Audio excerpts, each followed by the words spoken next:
Задолбали уже. Жень, ну что ты лежишь? Иди разберись, как мужик.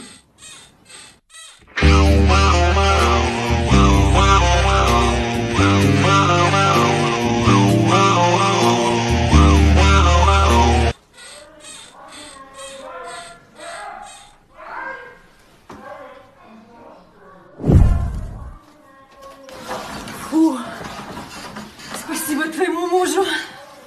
А то думала, до утра не дотяну.